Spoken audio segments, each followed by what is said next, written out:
दोस्तों नमस्कार। आप सभी का आपके अपने चैनल करियर अड्डा फॉर यू में एक बार फिर से स्वागत है। दोस्तों बिहार में दारोगा की वैकेंसी का इंतजार कर रहे युवाओं के लिए बड़ी खुशखबरी है। बिहार पुलिस अवर सेवा आयोग ने गृह विभाग आरक्षी शाखा में पुलिस अवर निरीक्षक यानी दारोगा के 1799 पदों पर नियुक्ति के लिए नोटिफिकेशन जारी कर दिया है। स्नातक या उसके समकक्ष परीक्षा उत्तीर्ण युवाओं के लिए दारोगा जैसे प्रतिष्ठित पद को हासिल करने का सुनहरा अवसर है। आज के इस वीडियो में हम इसी वैकेंसी के बारे में विस्तार से जानकारी साझा करेंगे। चलिए बिना कोई देर किए ये वीडियो शुरू करते हैं।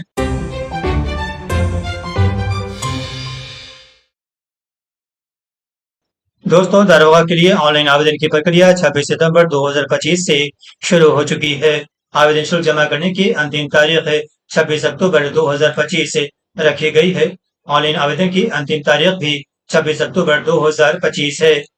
लिखित परीक्षा और शारीरिक दक्षता परीक्षा की तारीख की बाद में घोषणा की जाएगी। आइए देखते हैं दारोगा के लिए कोटिवार पदों की संख्या कितनी रखी गई है, महिलाओं के लिए कितनी सीटें आरक्षित रखी गई हैं। इसमें सामान्य वर्ग के लिए 850 पद रखे गए हैं। इस महिलाओं के 298 पद आरक्षित हैं। ईडब्ल्यूएस के लिए 180 पद हैं। इस महिलाओं के लिए 63 पद आरक्षित रखे गए हैं।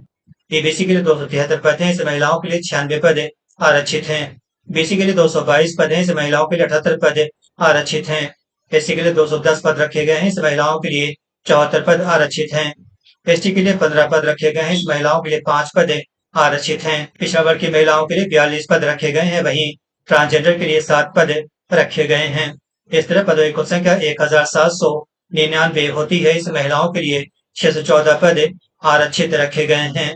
यहाँ नोट करें कुल पदों में से 36 पद स्वतंत्रता सेनानी के पोता पोती नाती नतनी के लिए आरक्षित रखे गए हैं। बिहार सरकार के 9 जुलाई 2025 को जारी नोटिस के अनुसार बिहार के मूल निवासी सभी कोटि के महिला अभ्यर्थियों को ही 35% आरक्षण का लाभ मिलेगा। आइए देखते हैं आवेदन के लिए पात्रता और शैक्षणिक योग्यता क्या रखी गई है।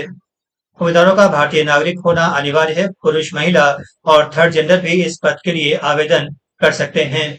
उम्मीदवारों को किसी मान्यता प्राप्त विश्वविद्यालय से स्नातक परीक्षा या राज्य सरकार द्वारा मान्यता प्राप्त स्नातक के समकक्ष परीक्षा उत्तीर्ण होना अनिवार्य है। यह नोट करें उम्मीदवारों को 1 अगस्त 2025 तक वांछित न्यूनतम एजुकेशनल क्वालिफिकेशन उत्तीर्ण होना अनिवार्य है। ये भी नोट करें आरक्षण का लाभ केवल बिहार राज्य के मूल निवासियों को ही मान्य होगा। अन्य राज्यों के आरक्षण कोटि के अभ्यर्थियों की गणना सामान्य कोटि के अभ्यर्थी के रूप में की जाएगी। आइए देखते हैं आयु सीमा कितनी रखी गई है। पुरुष वर्ग में सामान्य और ईडब्ल्यूएस वर्ग के लिए आयु सीमा 20 से 37 साल रखी गई है। वहीं महिला वर्ग में सामान्य और ईडब्ल्यूएस के लिए आयु सीमा 20 से 40 साल रखी गई है।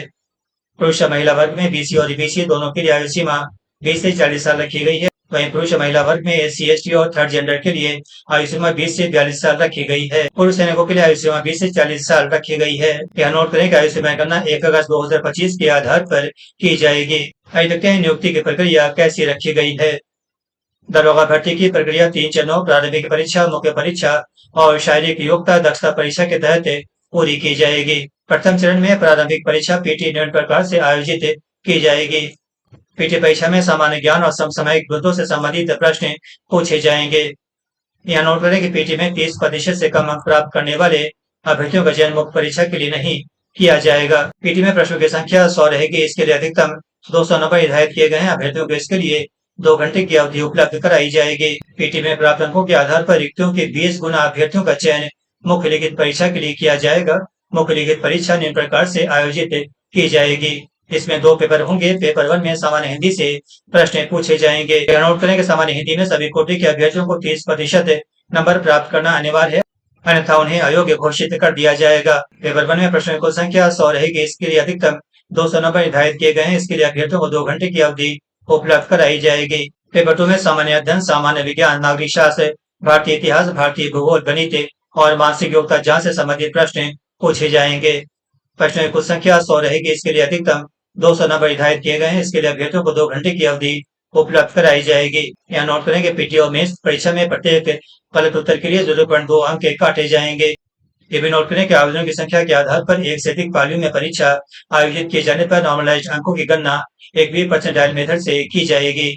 मुख्य परीक्षा में सामान्य वर्ग के अभ्यर्थियों को न्यूनतम 40% अंक लाने पर सफल घोषित किया जाएगा। वहीं पिछड़ा वर्ग को 36.5%, अत्यंत पिछड़ा वर्ग को 34%, वहीं SC ST और महिला वर्ग के अभ्यर्थियों को न्यूनतम 32% अंक प्राप्त करना अनिवार्य होगा। मुख्य लिखित परीक्षा के आधार पर रिक्तियों के 6 गुना अभ्यर्थियों का चयन कोटिवार मेरिट लिस्ट के अनुसार शारीरिक दक्षता परीक्षा के लिए किया जाएगा। शारीरिक मापदंड में ऊंचाई, सीने का माप, वजन के लिए कोई अंक नहीं दिया जाएगा, लेकिन जरूरी अर्हताएं पूरी नहीं करने वाले अभ्यर्थी असफल घोषित कर दिए जाएंगे। दारोगा बनने के लिए अभ्यर्थियों का शारीरिक मापदंड निम्न प्रकार से होना चाहिए। सामान्य वर्ग और पिछड़ा वर्ग के पुरुषों के लिए न्यूनतम ऊंचाई 165 सेंटीमीटर होना चाहिए। EBC SC और ST वर्ग के पुरुषों के लिए न्यूनतम ऊंचाई 160 सेंटीमीटर होना चाहिए। सभी वर्ग की महिलाओं के लिए न्यूनतम ऊंचाई 155 सेंटीमीटर रखी गई है। सामान्य वर्ग, पिछड़ा वर्ग और अत्यंत पिछड़ा वर्ग के पुरुषों के लिए सीने का माप बिना फुलाए न्यूनतम 81 सेंटीमीटर होना चाहिए। फुलाने के बाद न्यूनतम 86 सेंटीमीटर होना चाहिए। SC ST के लिए सीने का माप बिना फुलाए 79 सेंटीमीटर होना चाहिए। फुलाने के बाद न्यूनतम 84 सेंटीमीटर होना चाहिए। सभी वर्ग की महिलाओं का न्यूनतम वजन 48 किलोग्राम होना चाहिए। तीसरे चरण में शारीरिक योग्यता दक्षता परीक्षा निम्न प्रकार से आयोजित की जाएगी। इसमें सबसे पहले दौड़ आयोजित की जाएगी। इसमें सभी कोटि के पुरुषों को 1.6 किलोमीटर की दौड़ 6 मिनट 30 सेकंड में पूरा करना होगा। 6 मिनट 30 सेकंड से अधिक समय लेने वाले अभ्यर्थियों को असफल घोषित कर दिया जाएगा। सभी कोटि के महिलाओं को 1 किलोमीटर की दौड़ 6 मिनट में पूरा करना होगा। 6 मिनट से अधिक समय लेने वाली अभ्यर्थियों को असफल घोषित कर दिया जाएगा। सभी कोटि के पुरुषों के लिए 12 फीट लंबी कूद 3 अवसरों में उत्तीर्ण होना होगा। 12 फीट से कम लंबी कूद वाले अभ्यर्थियों को असफल घोषित कर दिया जाएगा। सभी कोटि के महिलाओं के 9 फीट लंबी कूद 3 अवसरों में उत्तीर्ण होना होगा। 9 फीट से कम लंबी कूद वाली अभ्यर्थियों को असफल घोषित कर दिया जाएगा। इसके बाद ऊंची कूद की स्पर्धा आयोजित की जाएगी। इसमें सभी कोटि के पुरुषों के लिए 4 फीट ऊंची कूद 3 अवसरों में उत्तीर्ण होना होगा। 4 फीट से कम ऊंची कूद वाले अभ्यर्थियों को असफल घोषित कर दिया जाएगा। सभी कोटि के महिलाओं के लिए 3 फीट ऊंची कूद 3 अवसरों में उत्तीर्ण होना होगा। 3 फीट से कम ऊंची कूद वाली अभ्यर्थियों को असफल घोषित कर दिया जाएगा। इसके बाद गोला फेंक की स्पर्धा आयोजित की जाएगी। इसमें सभी कोटि के पुरुषों के लिए 16 पाउंड का गोला 16 फीट दूर तक फेंकना होगा। 16 फीट से कम गोला फेंकने वाले अभ्यर्थियों को असफल घोषित कर दिया जाएगा। सभी कोटि के महिलाओं के लिए 12 पाउंड का गोला 3 अवसरों में न्यूनतम 10 फीट दूर तक फेंकना होगा। 10 फीट से कम गोला फेंकने वाली अभ्यर्थियों को असफल घोषित कर दिया जाएगा। आइए देखते हैं मेधा सूची किस प्रकार से बनाई जाएगी। अंतिम रूप से सफल अभ्यर्थियों की मेधा सूची मुख्य लिखित परीक्षा में प्राप्त अंकों के आधार पर आरक्षण कोटिवार तैयार की जाएगी। लिखित परीक्षा में 2 या 2 से अधिक अभ्यर्थियों के समान अंक प्राप्त करने की दशा में मेधा सूची में उनके स्थान का निर्धारण उनकी जन्मतिथि के आधार पर किया जाएगा, यानी अधिक उम्र वाले अभ्यर्थी मेधा क्रम में ऊपर रहेंगे। समान अंक प्राप्त करने एवं समान जन्मतिथि वाले 2 या 2 से अधिक अभ्यर्थियों की दशा में मेधा सूची में उनके स्थान का निर्धारण उनकी शैक्षणिक योग्यता के आधार पर किया जाएगा, यानी अधिक एजुकेशन क्वालिफिकेशन वाले अभ्यर्थी मेधा क्रम में ऊपर रहेंगे। एजुकेशनल क्वालिफिकेशन समान होने की दशा में अभ्यर्थियों की वरीयता उनके 10वीं बोर्ड के प्रमाण पत्र में नाम की अंग्रेजी वर्णमाला के क्रम के अनुसार निर्धारित की जाएगी। देखते हैं वेतनमान और भत्ते कितने मिलेंगे। सब इंस्पेक्टर ऑफ पुलिस दरोगा को 35,400 रुपए से 1,12,400 रुपए पे स्केल के तहत वेतनमान दिया जाएगा।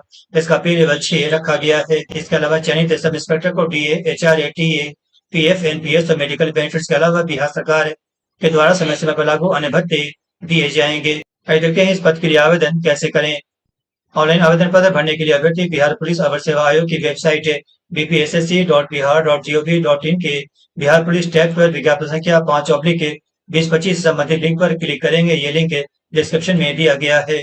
इसके बाद नया पेज खुलने पर नए पंजीकरण विकल्प पर क्लिक करें। अब आवश्यक विवरण जैसे नाम, ईमेल आईडी, मोबाइल नंबर आदि दर्ज कर पंजीकरण प्रक्रिया पूरी करें। पंजीकरण पूरा होने के बाद आपके ईमेल या मोबाइल नंबर पर भेजे गए यूजर आईडी और पासवर्ड का उपयोग करके पोर्टल में दोबारा लॉगिन करें। लॉगिन के बाद अपनी व्यक्तिगत जानकारी, शैक्षणिक विवरण और अनावश्यक जानकारी सही दर्ज करें। इसके बाद ग्रेजुएट और संपर्क प्रमाण पत्रों की स्कैन कॉपी अपलोड करें। इसके बाद अभ्यर्थी अपेक्षित आवेदन शुल्क का भुगतान करें। सभी वर्ग कोटि के पुरुष, महिला और थर्ड जेंडर अभ्यर्थियों के लिए ऑनलाइन आवेदन शुल्क केवल 100 रुपए रखा गया है। अभ्यर्थी शुल्क का भुगतान credit, debit card, net banking और UPI से कर सकते हैं। ऑनलाइन आवेदन पत्र को अंतिम रूप से जमा करने से पहले आवेदक के एडिट बटन पर क्लिक करके आवेदन में सुधार कर सकते हैं। एक बार कंफर्म और सबमिट के बाद आवेदन में कोई सुधार नहीं किया जा सकता है। अब अभ्यर्थी भरे गए आवेदन पत्र की पावती प्रिंट कराकर अपने पास सुरक्षित रखें। यह नोट करें कि एक अभ्यर्थी के द्वारा मात्र एक ही ऑनलाइन आवेदन पत्र भरा जा सकता है। किसी अभ्यर्थी के द्वारा एक से अधिक आवेदन पत्र भरे जाने की स्थिति में उनके सभी आवेदन पत्रों को स्वीकृत कर दिया जाएगा। उम्मीदवारों को आवेदन के समय निम्न दस्तावेज अपलोड करने होंगे। इससे पहला है 2 महीने के अंदर खिंचाई गई रंगीन फोटो 15 से 25 केबी के बीच जेपीईजी फॉर्मेट में। दूसरा है सिग्नेचर अंग्रेजी और हिंदी में काली और नीली स्याही से अलग अलग। इसका साइज 15 से 25 केबी होना चाहिए, जबकि फाइल फॉर्मेट जेपीईजी होना चाहिए। तीसरा है मेट्रिकुलेशन 10वीं का सर्टिफिकेट या मार्कशीट। चौथा है लिमिटेड 12वीं का सर्टिफिकेट या मार्कशीट। पांचवा है ग्रेजुएशन डिग्री का सर्टिफिकेट या मार्कशीट। छठा है स्थानीय निवास आवासीय प्रमाण पत्र और सातवां है जाति श्रेणी प्रमाण पत्र। दोस्तों, उम्मीद है इस वैकेंसी की जानकारी आप सभी को पसंद आई होगी।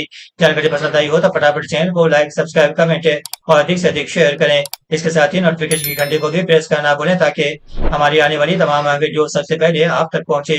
मिलते हैं अगले वीडियो में एक नई और शानदार वैकेंसी के साथ। नमस्कार।